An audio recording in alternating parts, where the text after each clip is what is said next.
Greetings, loyal listeners and new recruits. I'm Drew Deach. I'm Travis Newton. And this is GenreVision. Every week, Travis and I review and recommend horror films, action movies, fantasy flicks, sci-fi cinema, and more. And this week, we're continuing Scary Parents Month with a family-friendly movie with a not-so-friendly family. It's Coraline, directed by Henry Selick, who most people might know as the director of Tim Burton's The Nightmare Before Christmas. And I'm sure we'll mention that film again before this episode's done. But first, a couple calls to action this week, and they all have to do with our Patreon over at patreon.com/GenreVision. We have quite a few new things up over there. One of them being a brand new review for a brand new movie. Travis, what movie did we go see and do a special review episode for our Patreon people? We did Scary Stories to Tell in the Dark. So if you were curious and wondering if we had thoughts on that movie, we did have thoughts on that movie, but we thought them best reserved for our Patreon premium subscribers.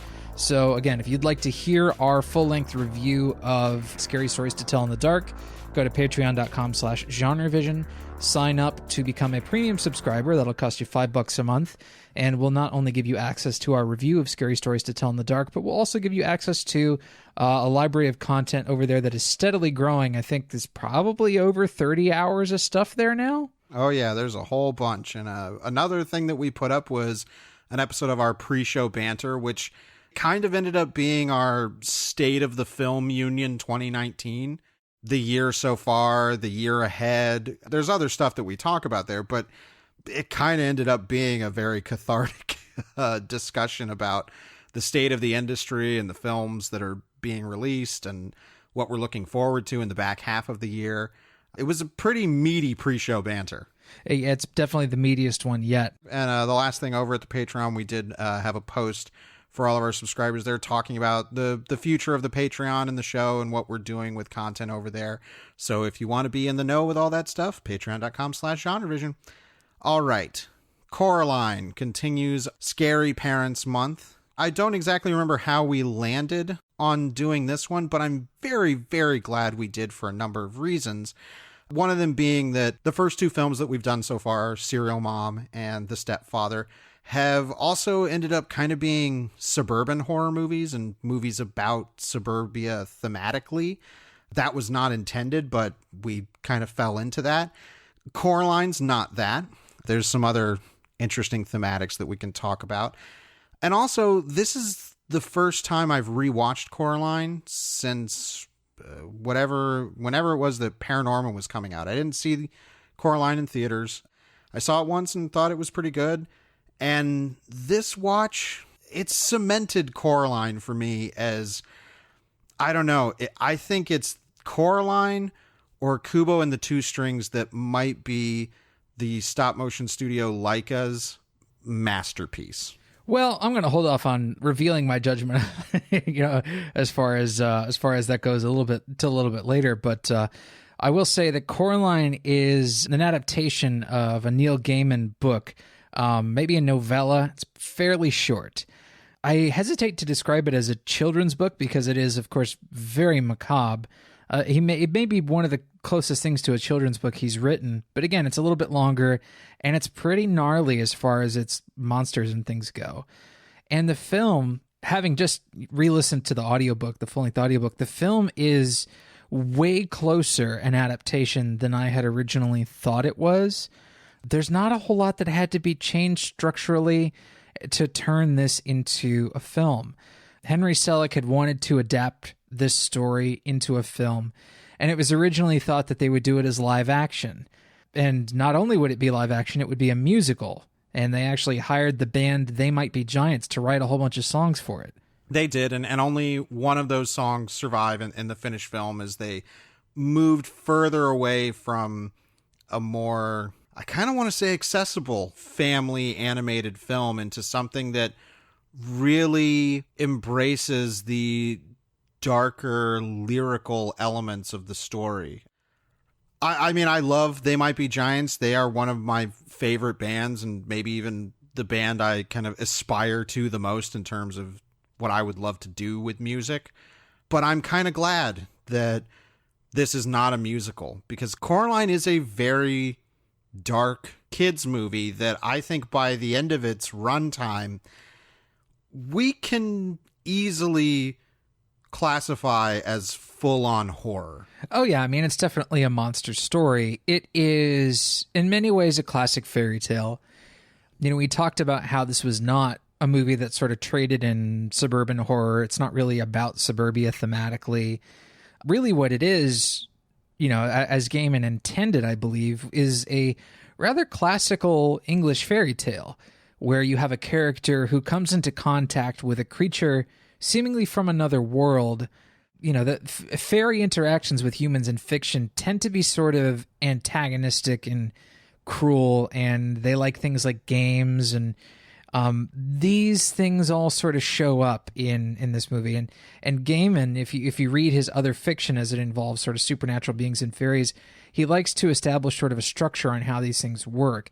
You could call it world building, but Gaiman does it in his own special way that I rarely see other authors do. I would describe it less as world building as more as rule setting. Like, he sets very clear rules about how his characters interact with whatever fantasy elements that define them. And that's very true of Coraline. The basic story being that Coraline Jones and her mother and father have moved to these Pink Palace apartments, which is kind of this shared old, you know, crummy house. Yeah, it's a house that's been divided up, big house that's been divided up into apartments. In Oregon in the film, that all the setting has been transplanted to the Pacific Northwest from England. Yes, and she's moved away from her friends, and she's, you know, very lonely, and eventually she comes across this small door in her room that when she enters at night takes her to what seems to be her house and what seem to be her parents, but they're not. We're introduced to the other mother, which looks like Coraline's mother, but has these black buttons for eyes. And all the characters in this other world have these black buttons for eyes.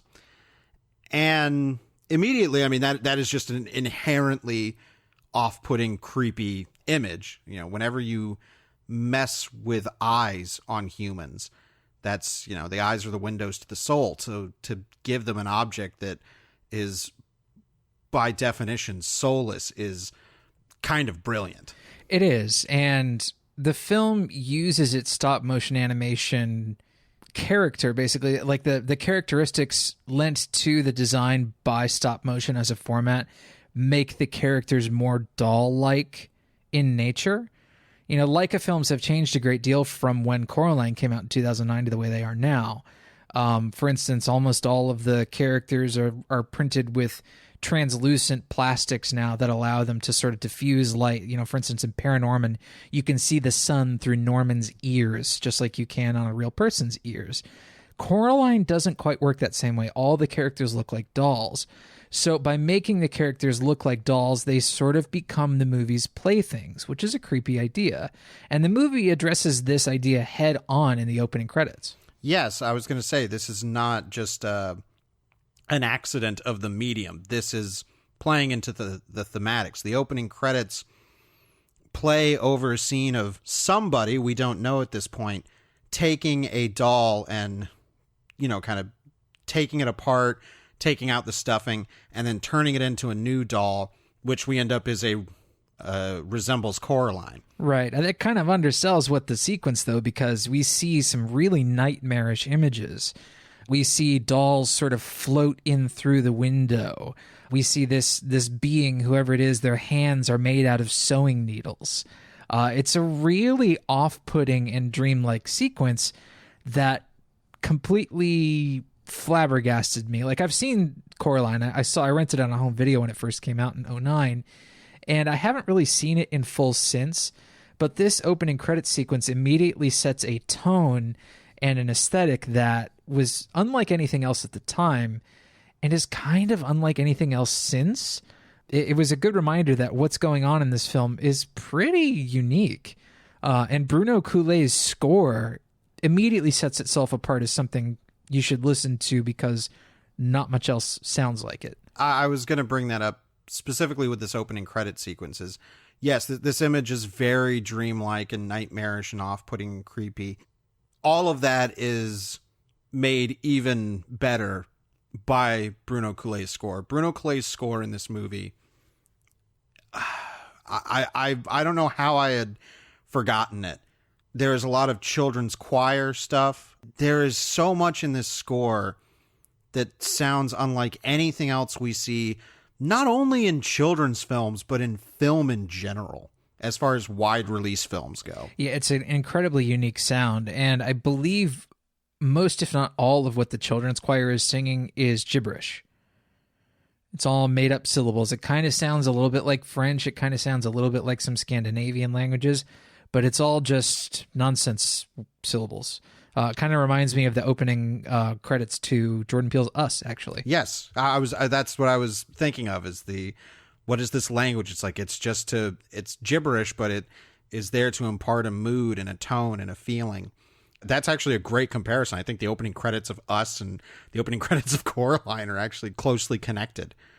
But there's so much about this movie during this rewatch that really struck me. Considering Henry Selick to most people is going to be kind of attached to Tim Burton because of Nightmare Before Christmas, I thought it was very interesting that when we first see the Pink Palace apartments, the shot is very much set up like the introduction to the house from Beetlejuice. Mm-hmm. Yes. It's a very similar angle, and it's a very typical kind of fairy tale idea of this idyllic little house on a hill. But it was cute. I was like, oh, okay. I don't know or think that that's intentional, but it gets you into that same kind of mood. And then this time watching it, Selick's direction choices are so good to a point where I think a lot of people won't notice them, but there's so many things. Like, two examples that are early on in the first act. There's a scene transition where Coraline has found this old well, and she puts her head up against the lid of the well, and the camera tilts and it crossfades to her staring out the window over her sink in the kitchen. Yeah, that's a good sort of like match cut technique, and there's a lot of those in the movie. One of my favorite ones is when she's sitting at the dinner table early on in the movie, and she's been served this really awful looking dinner by her dad, who's an awful cook, and she sort of leans back in her chair, and then the movie cuts to her falling backwards onto her pillow onto her bed, and I thought, damn, that's a really good cut. It pushes the movie forward. It's a propulsive transition.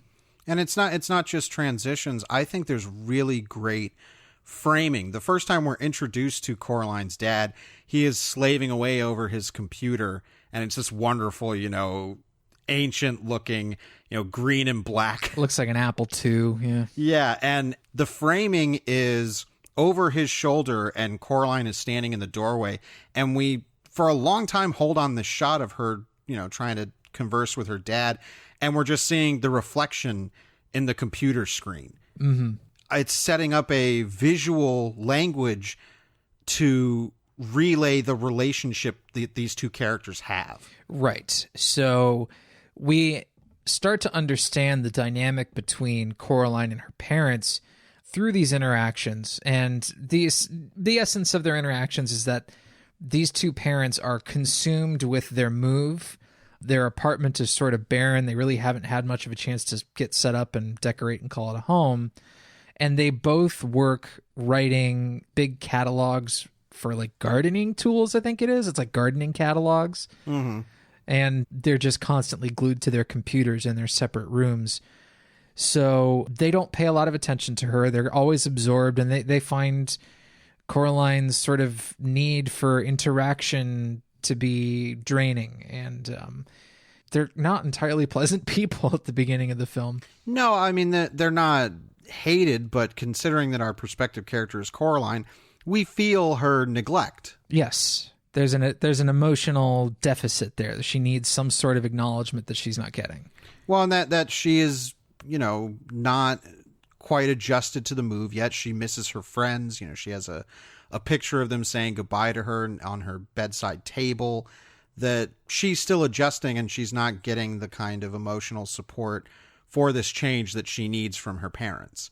Shades of Pixar here. So when she walks through the little door in her room and discovers the other mother in this other world, it's kind of a dream world for her. Her parents in this world are incredibly attentive. In fact, she is the center of attention in this world. Everything is created to cater around to her likes and her whims and her fancy.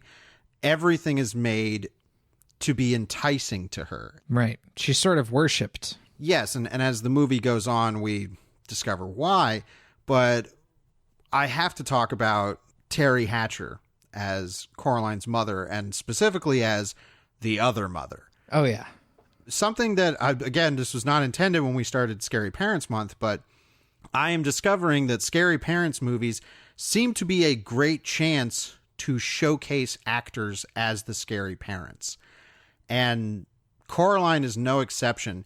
Teri Hatcher in this movie, particularly in her performance of the other mother, is so good that I have to hope and pray that the other mother has become kind of a cult villain character, because Teri Hatcher's performance as the movie progresses and we start to see deeper and darker elements of the other mother, it is downright chilling. Oh, without a doubt. I mean, John Hodgman's casting as Coraline's dad and the other father, you know, Coraline's dad is this sort of nerdy, computer-bound guy, and it's like, I don't think it's a stretch for John Hodgman to be cast as that. But Teri Hatcher is, I think, a little bit more unconventionally cast in this film, and she ends up being a really valuable addition to it.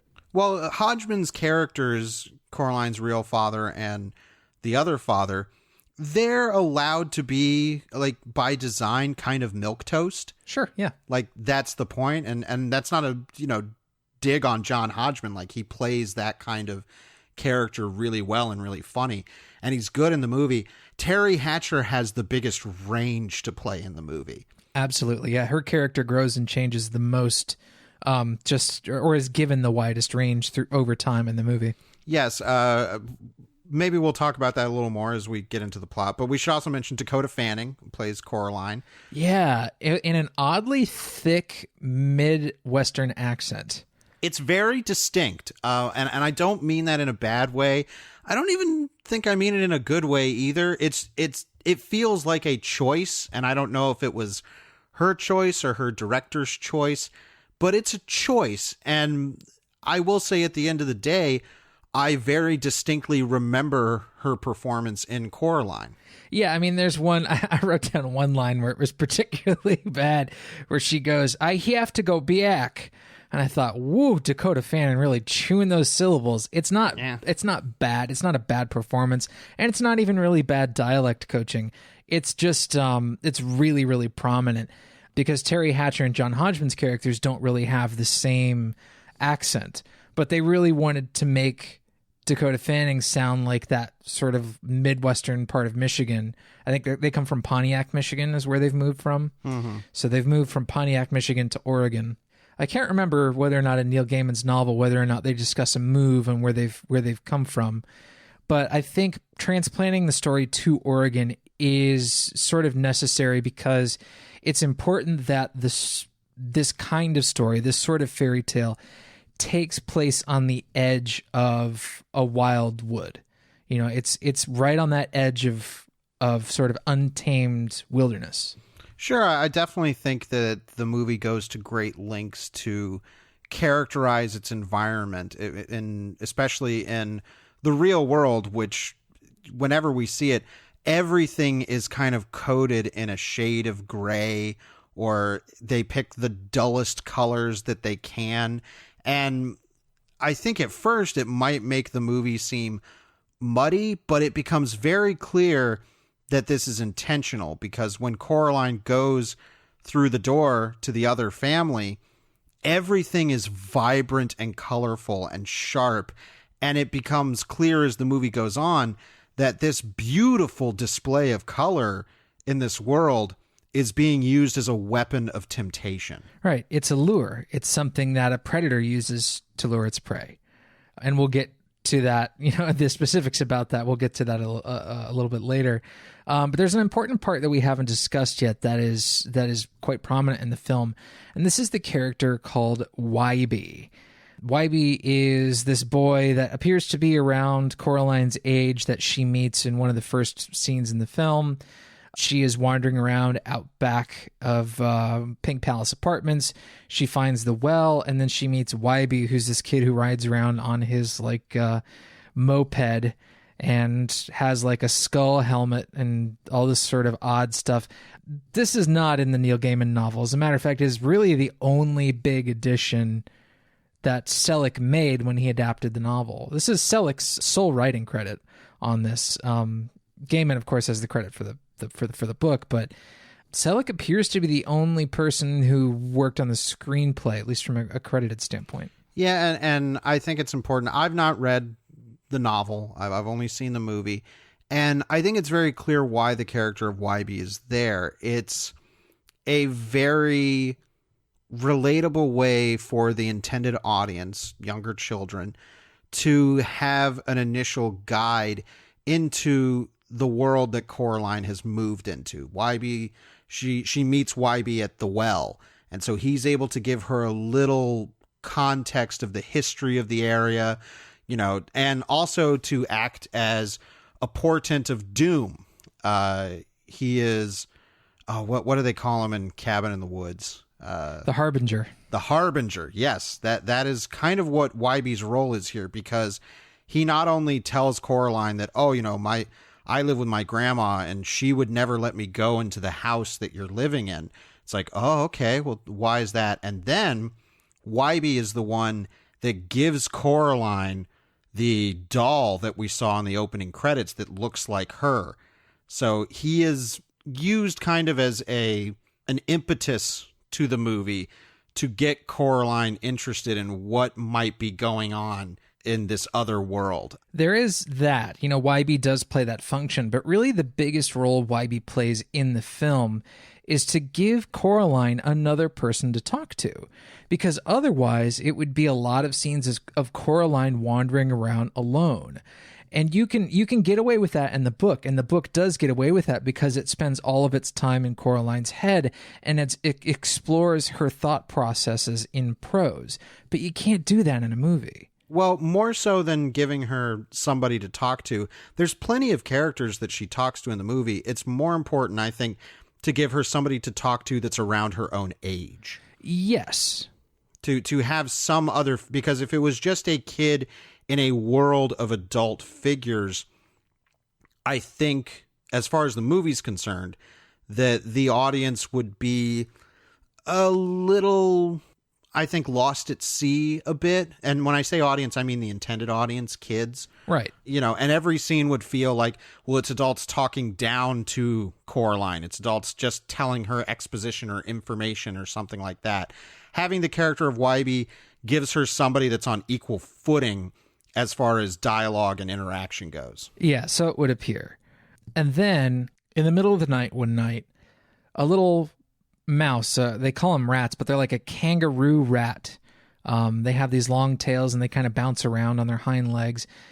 It wakes Coraline in the middle of the night, and it leads her to the tiny door, which she opens up, and it stretches out into this beautifully like blue-purple tunnel. I can only imagine how this must have looked in 3D. I remember seeing the trailer in 3D for in front of something. Maybe it was in front of that Fourth Underworld movie or something. I forget. Oh, geez. But no, I think this is probably before that. But anyway, that shot of that tunnel stretching out in front of her is just so gorgeous and inviting. And it's designed to be inviting because something clearly wants Coraline to journey into the other world. Well, yes, and I think as it's slowly revealed, because I like that Coraline keeps going to the other world a few times before we really get a sense that something sinister is going on. Right. Well, the first few times they bring her to the other world in the middle of the night, and then when she wakes up in the morning, she is back in her own bed in the real world. So this is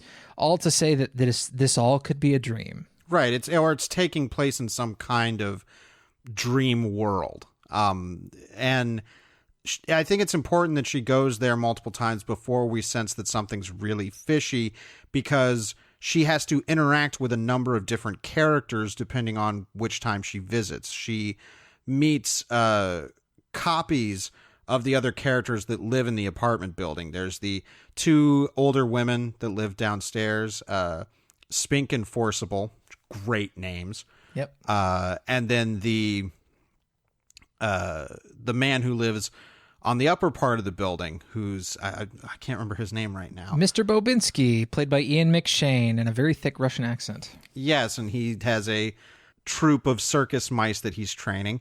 And the mice in Coraline's world seem to have some inkling of what's going on, because Mr. Bobinski relays messages from the mice to Coraline, and they're saying, like, don't go through the little door. Mm-hmm.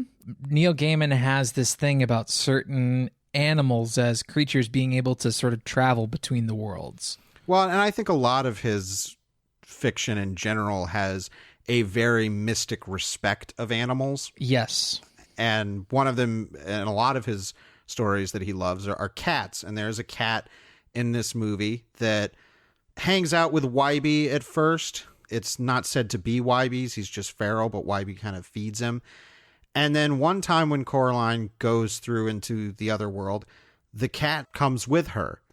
And in the other world, he can talk, and his voice is Keith David's. Of all voices, it is such a wonderful casting choice to put him in there. And it's a really fun Keith David performance. It's not, I think the standard Keith David performance is, I think of him doing all those, like, Navy commercials.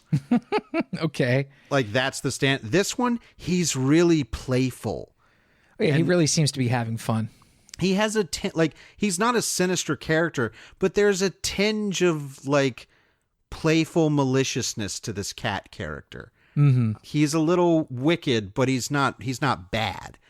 And it's great. It's a really fun performance. But as the movie goes on and Coraline continues to visit the other world, like I was saying, it's important that we set up all of these characters in the other world, because it's going to come back later. There is set up for kind of the third act sequence of the movie. Sure. Well, the other world we've talked about is designed to be sort of an enticing place for Coraline, not only to go to, but to stay. It is very clear that someone does not want her to leave. So the other people in the other world are designed to cater to Coraline's desires. For instance, one of the few ways that we see that Coraline's father loves her, that gives her attention, is that he makes up little funny songs about her in real life. But in the other world, he's this guy who can sing just like John Linnell from They Might Be Giants for whatever reason, and he has a piano that plays him. I was going to say, I think that's an important element here, is that he is not making the songs. That right. This device is doing it for him. That he is being controlled like a puppet. Correct. He essentially is a puppet. Every other creature created by the other mother is really a puppet there to design basically to keep Coraline there as long as possible. It's like YouTube. It wants to take you further down the rabbit hole. Well, and we only learn that through bits of dialogue of the other mother saying, like, I've made everything here for you. Other Wybie, for instance, doesn't talk because the original Wybie, Coraline finds kind of annoying. Right. So the other mother makes a Wybie for her, and he can't talk because she says, I thought you'd like him better this way, which is one of the first indications of something really creepy going on. Mm-hmm. And then later, I mean, they go see the other Bobinski's amazing, circus mice, can spell out Coraline's name with their tails, and there's cannons that shoot cotton candy and all of this kind of fantastical kid stuff. And when they come back, there's clearly something up with Wybie. He knows something's amiss. And as Coraline is walking into the other house, the other mother turns around to Wybie and mimes at him to make a big smile. Oh, this moment really got me. I literally just got a shiver down my spine talking about it. it is the moment where we're like, oh, this is bad. Yeah, what we're establishing here is sort of a hierarchy of creatures in this other world, where all these other creatures are they're not false, they're not really made up, but they are controlled by this other mother creature, which we eventually know to be called the Beldam. The Beldam is a predatory sort of otherworldly monster or a fairy that consumes the essences of children, and it is pretty apparent that the Beldam has been doing this for a very, very long time. Well, I love that the reveals that we get about the Beldam, which of course Beldam is an actual term for like a wicked old woman. Mm. Like when we get to see her living room area, all the furniture is made out of these giant colorful bugs. And it's like, oh, that's a neat little thing. Hey, that's going to come back later and be kind of revelatory.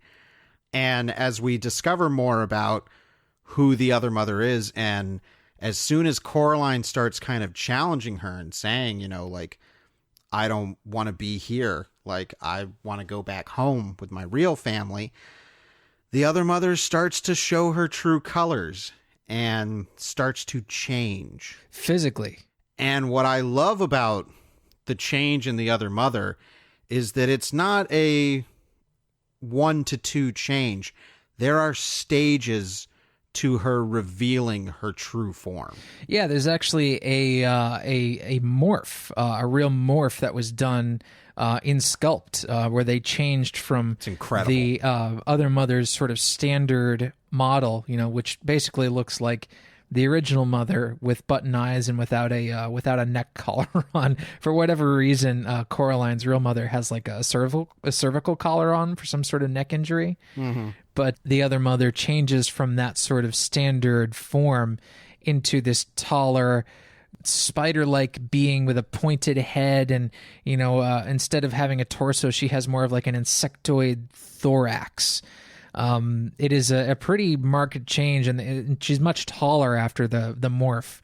But for the movie to really pull that off successfully, it's quite astounding. It's a great transformation scene. You know, when we talk about great transformation scenes, we should talk about the other mother in this, because we see that form, but then later she's revealed in an even more horrific form, where it's clear that this is the thing that we saw in the opening credits. Right. The thing that's made out of sewing needles. Basically, it's the architect behind this world that is designed to be an elaborate magical spider's web to lure children in. And it doesn't feed on them directly, not by eating them, but it literally loves them to death. Yes. And this final monster that we see is just, it's incredible. It's so scary to me.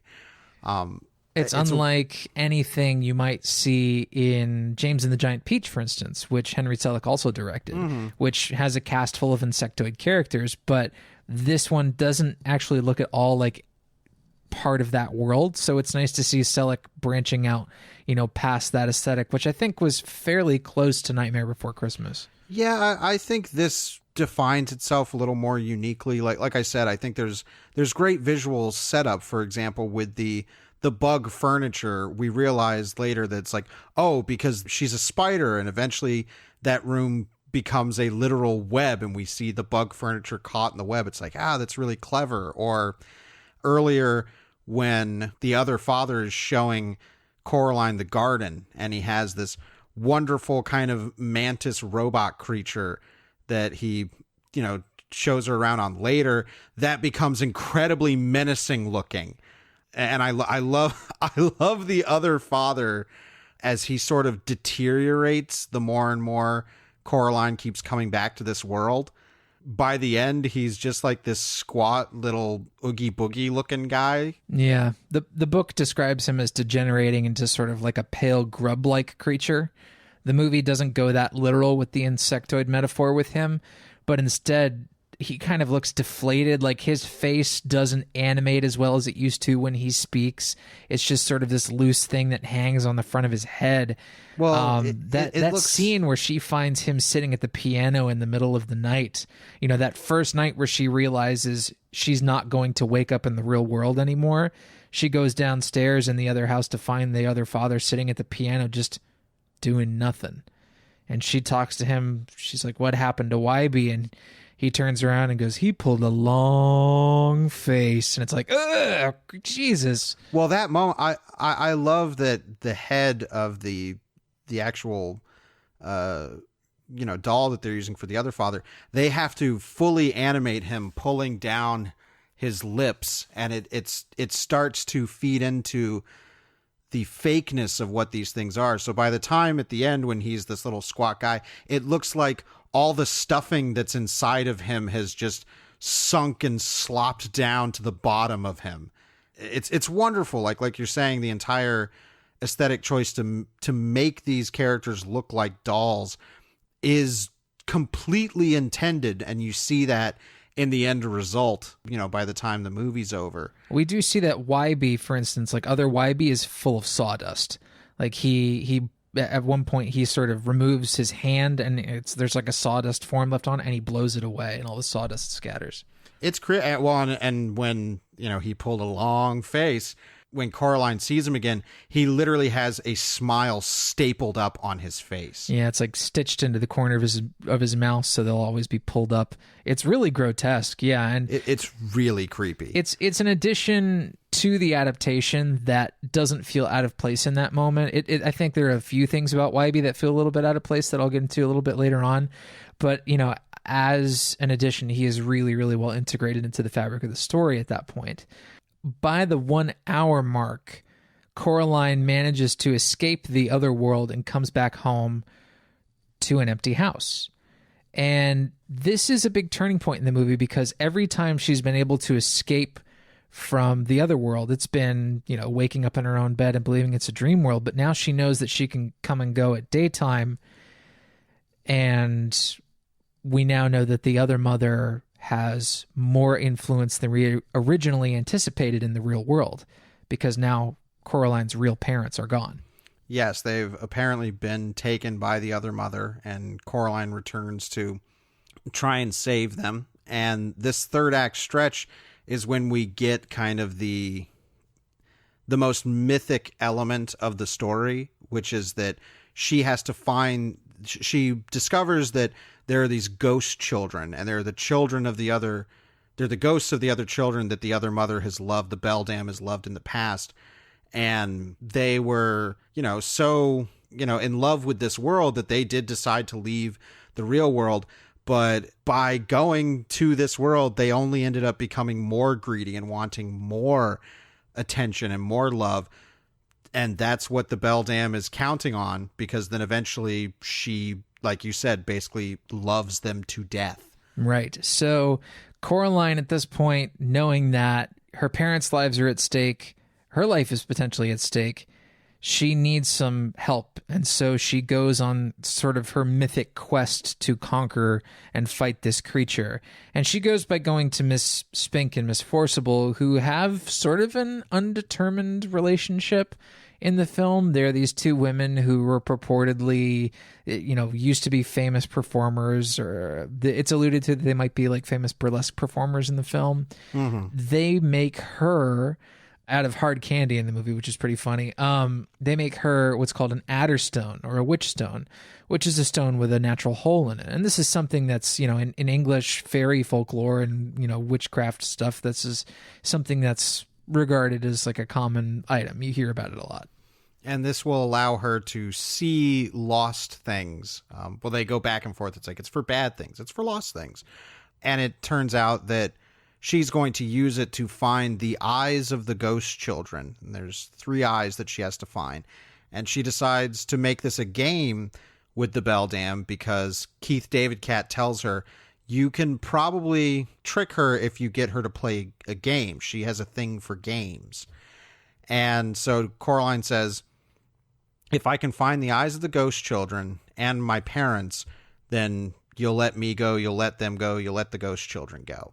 And if I don't, then I'll stay here with you. And the most important thing that we haven't talked about is the other mother wants Coraline to sew buttons onto her eyes. Right. Yeah. This is where the metaphor about what's being talked about in terms of parenting in this movie, this is where that metaphor sort of comes to life. And specifically scary parents. Like, this is a very different take, because while there is still this idea that we've seen in the previous movies we've done of wanting to curate this kind of perfect ideal, this is something very different than what's been, I think, explored in Serial Mom and the Stepfather. This is that the other mother needs Coraline to sew buttons onto her eyes, because then Coraline is no longer herself. She is an extension of the other mother. Right. This is a story about how toxic parents, well, actually, no, I think most parents do see their children as extensions of themselves. And I think parents set out to make their children in their own image, because that's the act of creation, isn't it? But where the toxicity of this relationship comes in is that to the other mother, Coraline is not a person. Coraline is a possession. The Beldam wants to possess Coraline and wants to use that affection and that relationship, that parent-child relationship, to feed off of. But the difference in the contrast between Coraline's real parents and her other mother is that Coraline's real parents, while they may seem uncaring, they allow her independence. And this is a story about Coraline learning to discover and to value her independence, because her real parents may not be as attentive as she wants them to be, but at least they treat Coraline as her own person and not a possession. Right. That, I think that's kind of the thesis of the movie as far as the scary parenting angle is. This is a story about parents who, you know, I think of like those people that have kids and they're like, my kid is my best friend.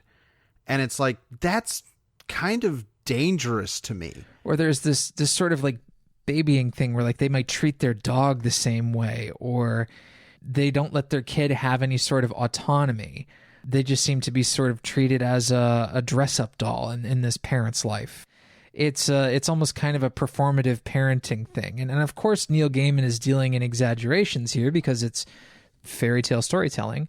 But because it's a fairy tale, it's also a cautionary tale. And lots of fairy stories were invented, lots of folklore is invented basically as cautionary tales to children. You find this in all sorts of cultures all over the world. Inuit cultures, it's theorized that there was a sort of like a cryptid sort of beast that comes from the sky to snatch your head off your shoulders unless you put your hat on. So it was a cautionary tale to children that to not go outside without your hat on. Sure. I mean, that's the classic Grimm's fairy tales. Like every Grimm's fairy tale can pretty much be boiled down to don't go in the woods because you'll get killed. Right. So this was a cautionary tale to Coraline, I think, about her need for her parents' attention.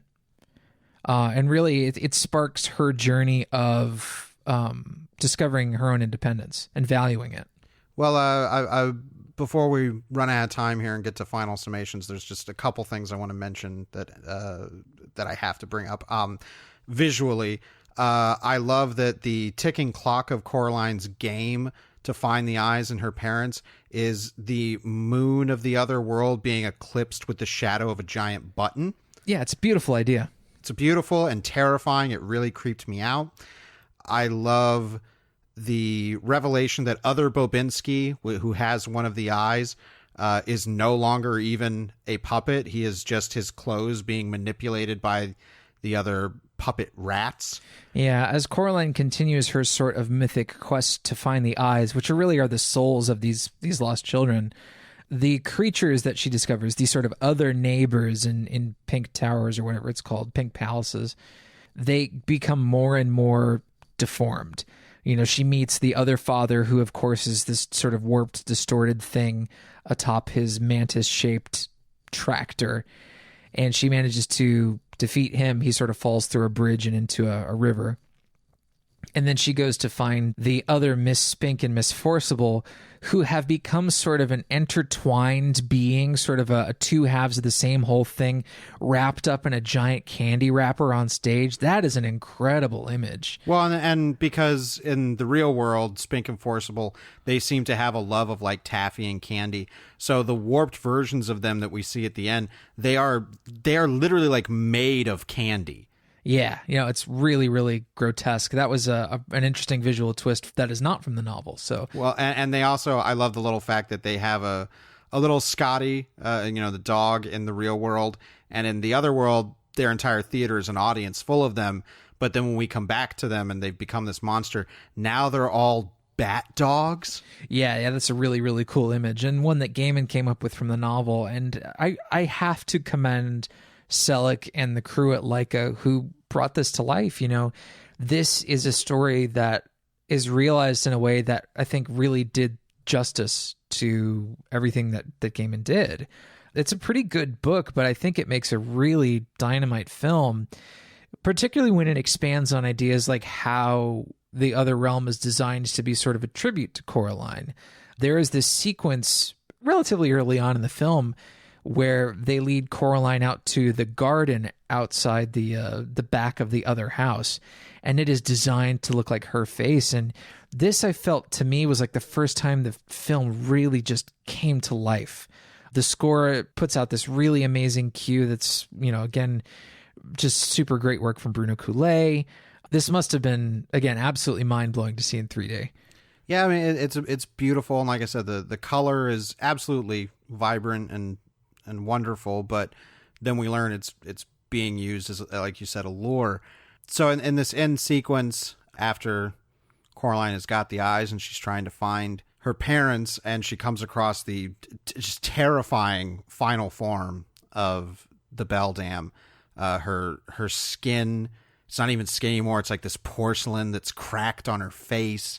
Her insides are completely inhuman. It's just all these kind of metal sewing accoutrements and needles and hanging fabric. It's a great monster design. And in this ending, when Coraline tricks the Beldam and realizes that her parents are being held in this little snow globe, she grabs the snow globe, tries to escape, and the Beldam's room breaks downwards and turns into this spider web inside of a void. Yeah, it's like an octagonal room, and the center of the floor falls. It's almost like a spiral slinky. The center of the floor falls down and brings the rest of the floor with it, and it turns into this huge hanging spider web. And that moment I found, again, just totally mind-blowing. I'd completely forgotten that it happens in the movie.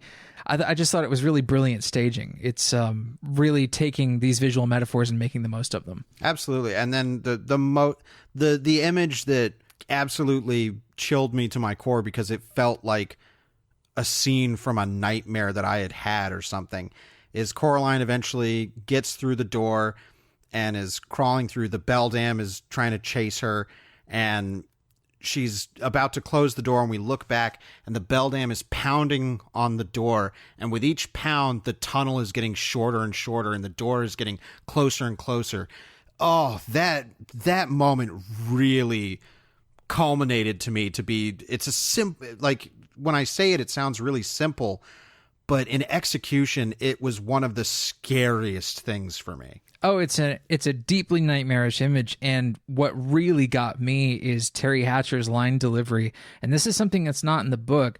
The other mother is screaming on the other side of the door, "Don't leave me, I'll die without you."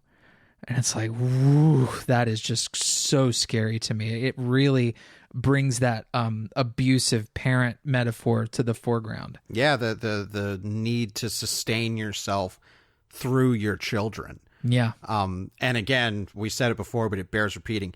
Teri Hatcher in this final sequence is the full-on evil other mother Beldam. What a performance for the books. It truly is. And I can't really think of another performance that I would say has that kind of range for Teri Hatcher.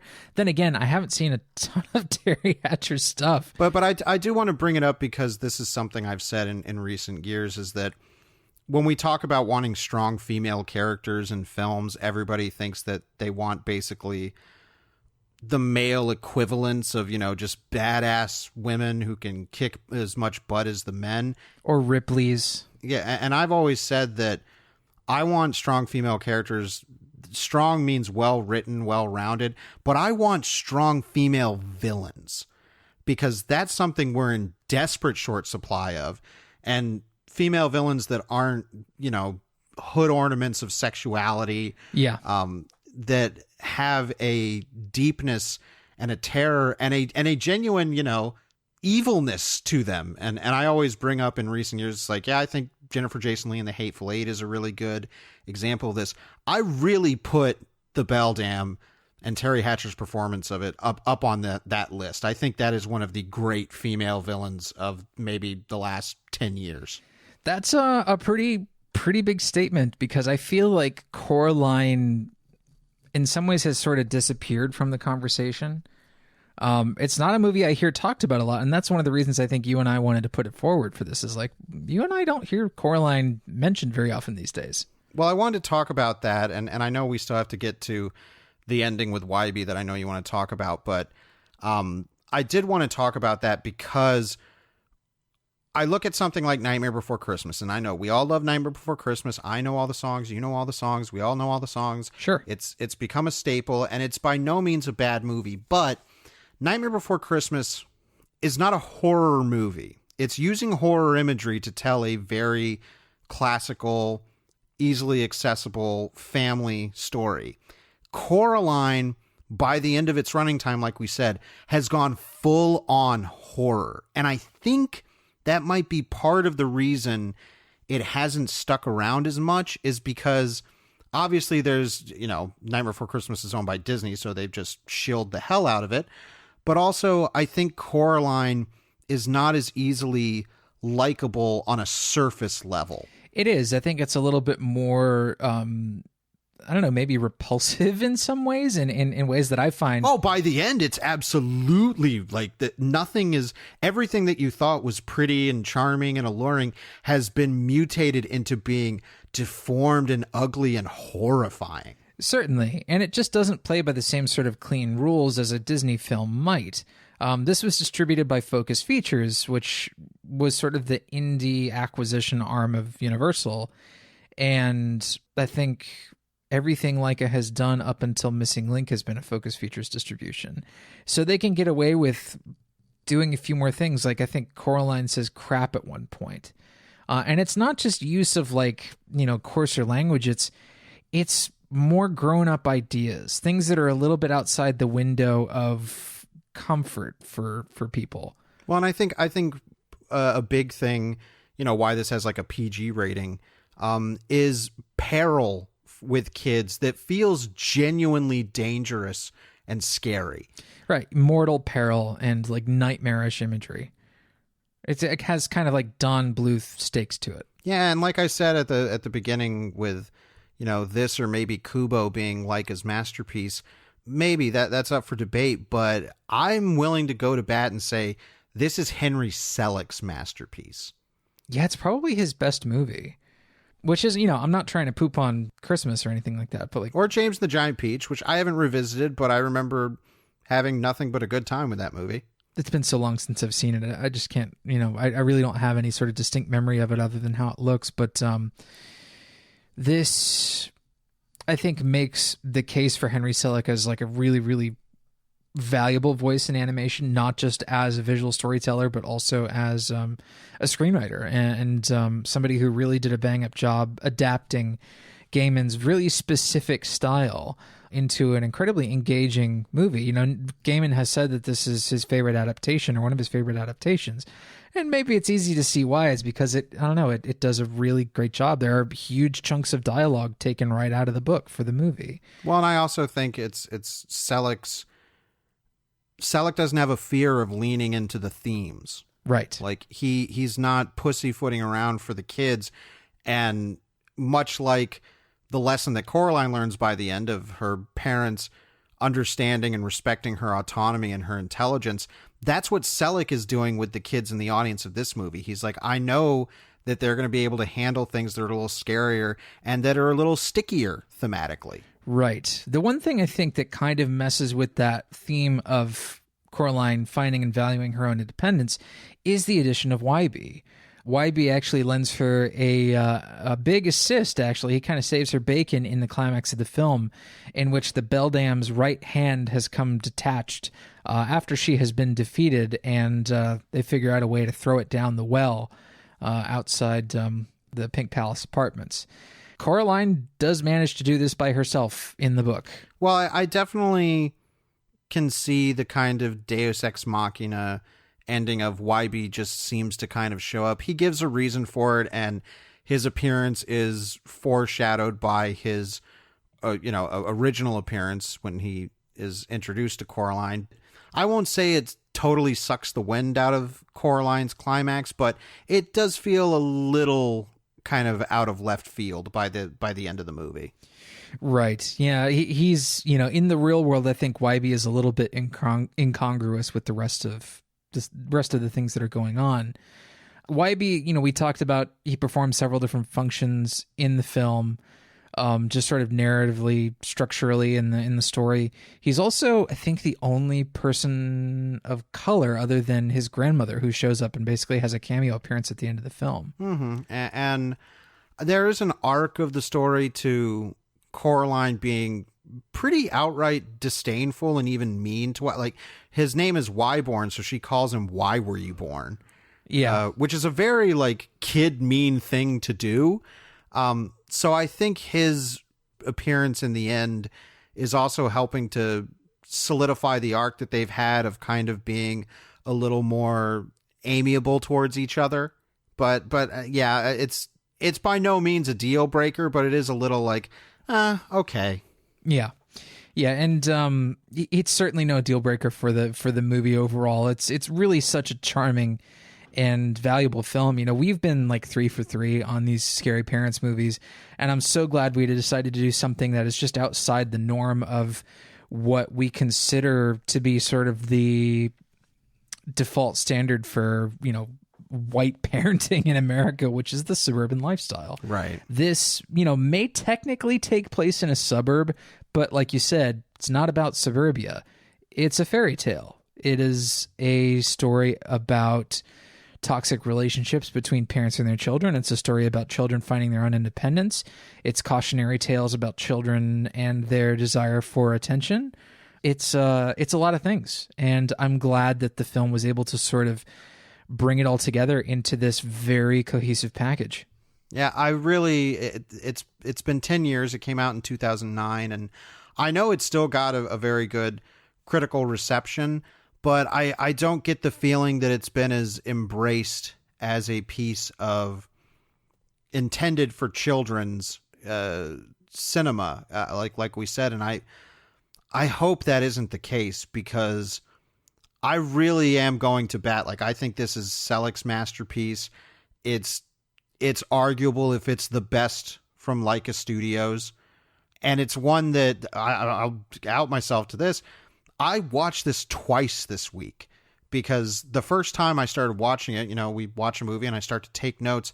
I took one note and then I had put my phone down, didn't pick it up at all, and just got sucked into this movie. It's so beautiful.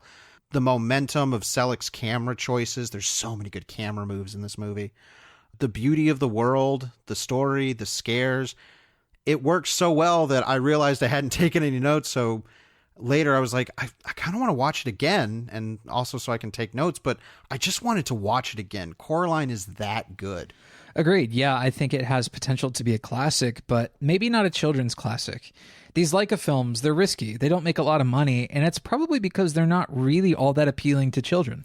No, I think they're appealing to adults who want to trust their children with being a little bit more mature. And in that sense, they might appeal to adults more. But I feel like Coraline is one of those movies that a kid will see and they won't get obsessed about. But 10 years later, they're going to remember it and they're going to think about, yeah, there was this movie I saw as a kid. It was kind of weird and creepy. Like, I think it's a movie that will imprint itself onto a kid. They may not like it, but I think it might be the kind of movie that sticks with them more than something that's kind of more mass marketed and easily digestible. Yeah, these movies from Laika, Coraline especially, are full of just indelible images. And we have people like Henry Selick and Neil Gaiman and everyone at Laika to thank for that. Well, let's go to the shelf where we pick a movie that might act as a good pairing or substitute for our main topic. And as always, we want to encourage you, loyal listeners, to go to GenreVision.com and comment on the post for this episode with your own shelf picks. Travis, what are you going to pull off the shelf? I'm pulling off a movie from, I believe it's 2001. It's called The Others. It's directed by Alejandro Amenabar, and it stars Nicole Kidman. This is a scary parents movie, but it's kind of a stealth scary parents movie. I won't say any more than that, but it appears to be a very classic ghost story. It's set during, I believe, during World War II era, in this sort of remote mansion with Nicole Kidman and her two young children in this big dark house, and the father is away at the war, and one day a trio of housekeepers shows up and offers their services, and Nicole Kidman's character is very grateful to accept these services and let the two housekeepers and their groundskeeper, the guy, let them stay on the premises and help with the upkeep and assist during these really, really tough times. The children are raised in a very strict religious household, and they have a condition that makes their skin especially sensitive to light. So the house is kept dark 24/7 and really only candle lit. There is, strict rules about letting light into certain rooms. Like, natural light can come into certain rooms, but the mother basically talks about it like a submarine. You have to treat light like water, and every, door is an airlock. You have to make sure that every time you open a door that sunlight's not going to spill out and harm her children. What follows is a really scary ghost story that doesn't fall on any cheap tricks. It is incredibly classy, and it has aged so well. And it, I think, is one of Nicole Kidman's last tremendous performances. She's done some really great stuff in the years since, of course, but she is just firing on all cylinders, if not more, in this movie. It is awesome. I was going to say, Stoker would like to have a word with you because she's incredible in that film. She is incredible in Stoker, but if you haven't seen The Others since you've seen Stoker, it's time you rewatch The Others, because this flick's got serious classic potential. And again, I don't know why we're not talking about it more. Yeah, I've not revisited since it hit video, so I mean that's getting upwards of almost 20 years now. So I definitely need to give it a revisit. It has an incredible score as well, so highly recommended. Just like Coraline, it takes place in a spooky house. It's surrounded by fog, and it does seem at one point that the characters are sort of trapped in a foggy world. A world that has sort of a limited looping capacity to it. There is a little bit of that in The Others, which happens directly in Coraline. So there are definitely a few parallels. I think if you enjoy Coraline, you'll definitely like spooky movies like The Others. But I also wanted to use this time to recommend another Neil Gaiman book that is very, very similar to Coraline in structure and in tone, and it's called The Ocean at the End of the Lane. It's way more bittersweet and longer and more complicated, and is told from the perspective of an adult who is remembering something that happened to him in his childhood, where he encountered this rather wicked fairy creature that invades his domestic life. Highly recommended. It's probably my favorite thing that Gaiman has ever written. So that comes with a big stamp of Travis approval on it. Yeah, and I know he's written some other stuff targeted towards kind of younger readers, like Stardust, and I think he wrote the Graveyard book. Yeah. Definitely a library there to pull from. But this is, the intended audience isn't necessarily, it's like a Laika movie. The intended audience isn't necessarily children. Like, there's stuff in The Ocean at the End of the Lane that was definitely considered adult themes. It just so happens to be, this guy is remembering all the stuff that happened to him as a kid. And there's plenty of stuff that would it would be right at home in a children's story. But there's some really complicated and rather dark stuff that happens to this kid's life that's like, whoa, this is not a children's story. But again, highly recommended. Might make you tear up a little bit. It's a little sad, but it's real good. Anyway, what are you pulling off the shelf this week? Well, if you want another dark fantasy fairy tale film about a young female protagonist who visits a bizarre dream world where she ends up menaced by a twisted version of a parental figure that has something disturbing going on with their eyes, I recommend you seek... I got very specific this week. I recommend you seek out a little film called Paper House. Ah, yes, the Bernard Rose. This is a really good movie. Yes, Bernard Rose, who directed Candyman, I think a lot of people know. The way I would pitch Paper House is it feels like a Roald Dahl riff on A Nightmare on Elm Street. Kind of, yeah. And I think that same Dahl influence is there in Coraline. This is also adapted from a novel. From what I can tell, I think Paper House goes a little darker than the source material.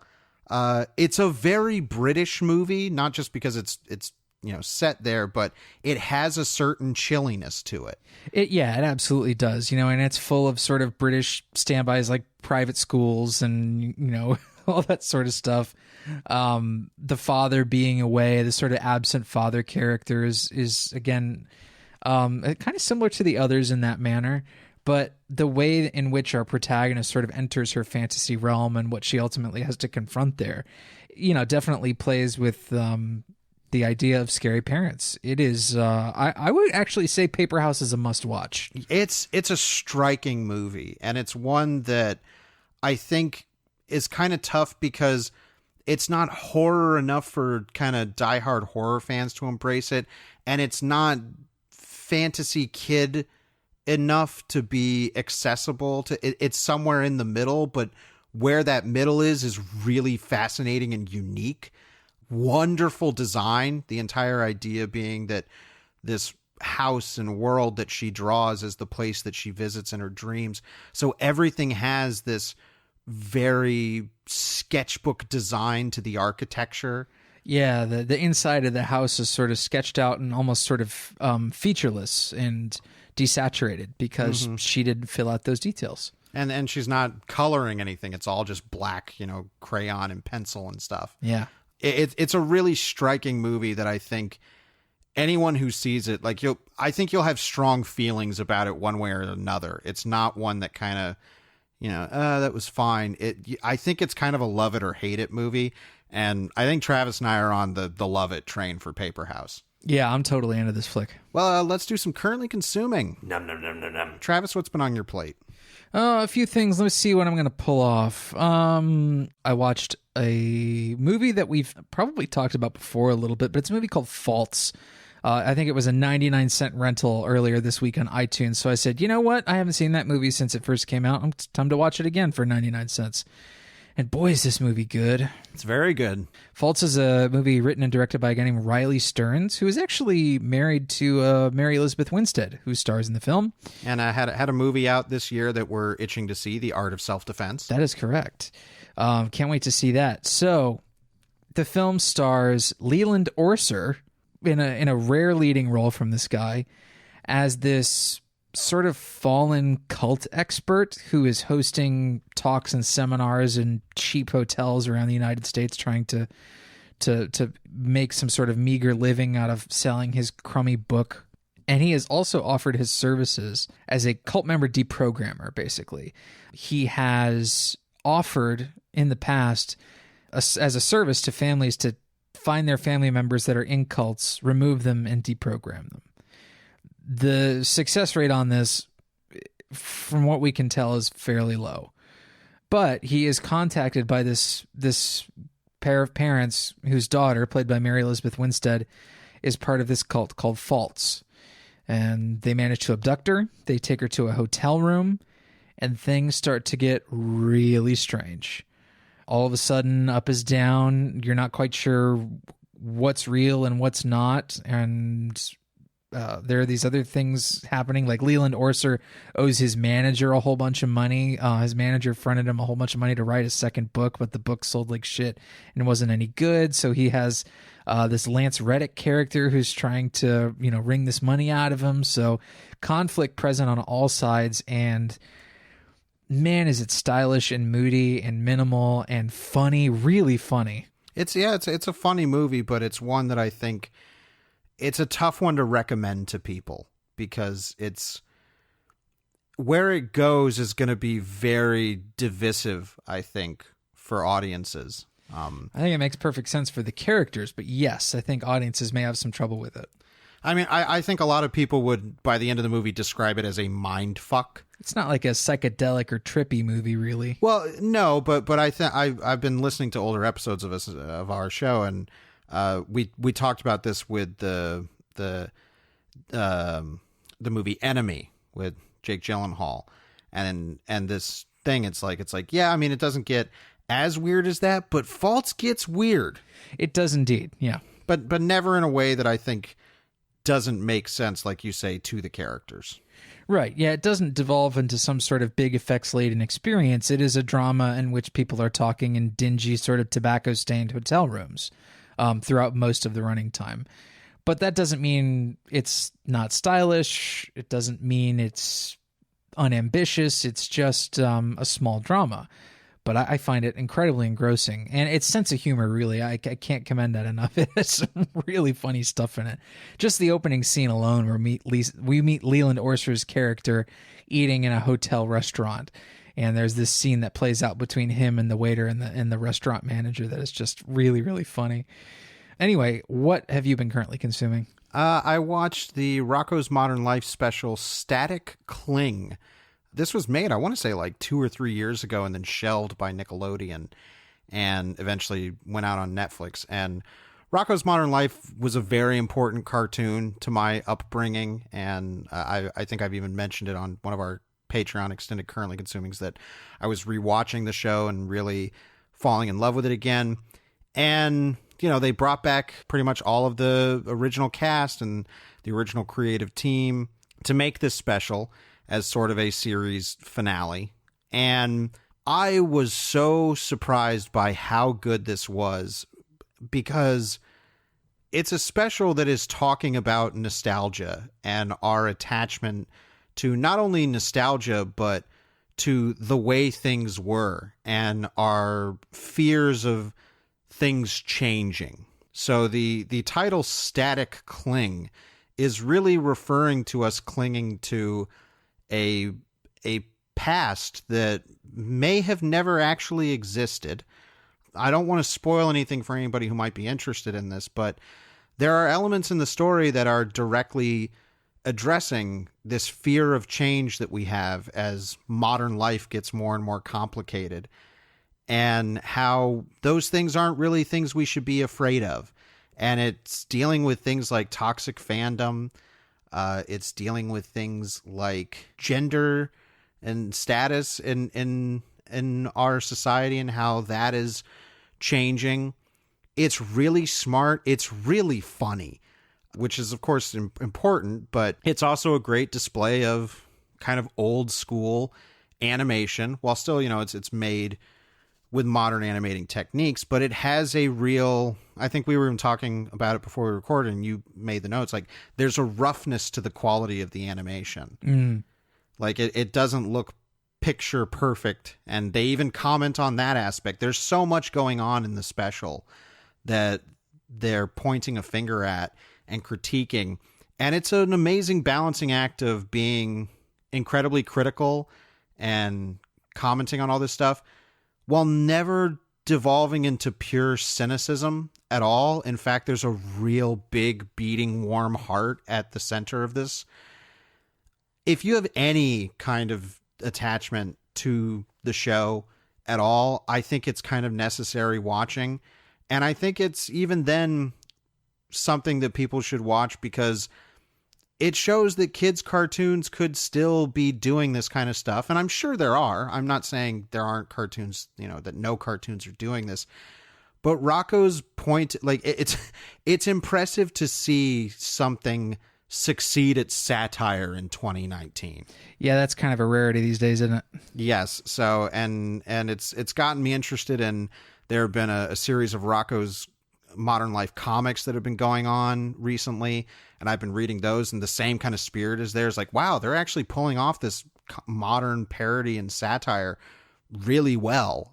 So I think it's not just a cash grab nostalgia, hook. There's something really warm and smart in this Rocco special. So I highly recommend it to anybody who even might be marginally interested in it.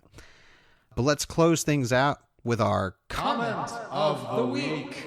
Last week's episode was on The Stepfather, and I wish I could highlight everybody's comments because I did not expect people to come out for The Stepfather. Wow, you guys. Yeah, I'm really surprised. The word count in our Stepfather comment section is pretty impressive right now.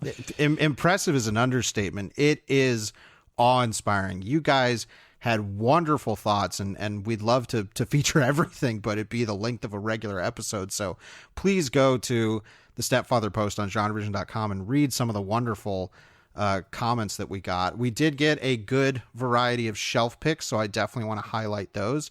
JT Kennel recommended the film Scream for Help, which he says is basically the trashier version of The Stepfather, directed by Death Wish director Michael Winner. What a great name for a movie. Yeah, it is a great name.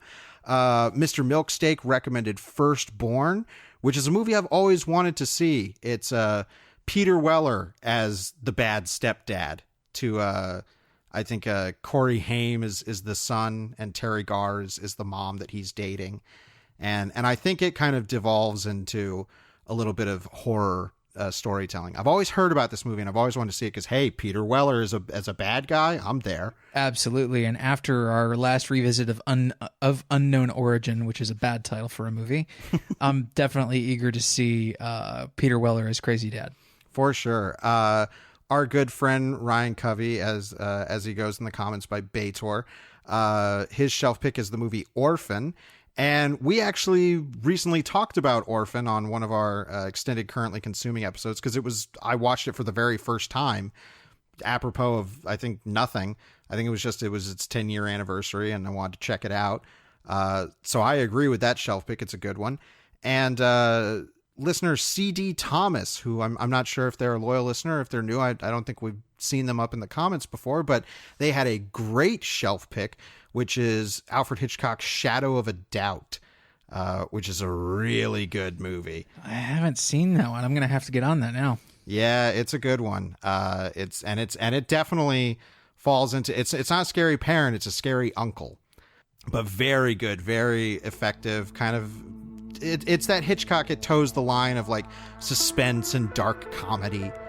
So yeah, so thank you for all those shelf picks. And we did want to highlight a comment from loyal listener Meyer Snare. And he says, cheers for the heads up on this one, meaning The Stepfather. Never even heard of it rather than seen it. Brilliant performances, really interesting, and they did a hell of a lot on a smaller budget. And then he says, this is one of the reasons I listen to you guys. I may not always agree, but it's 90% of the time. But the discussion is always fantastically entertaining. Thank you so much, Meyer Snare. Thank you indeed. And with that, we will see you all next week. It is the last week in Scary Parents Month, and we will be talking about Bob Balaban's movie Parents. A movie neither of us has seen. I like that we're closing the month out on a total new film for both of us. And if we're going to end Scary Parents Month, it's kind of perfect we're ending with a movie that's just called Parents.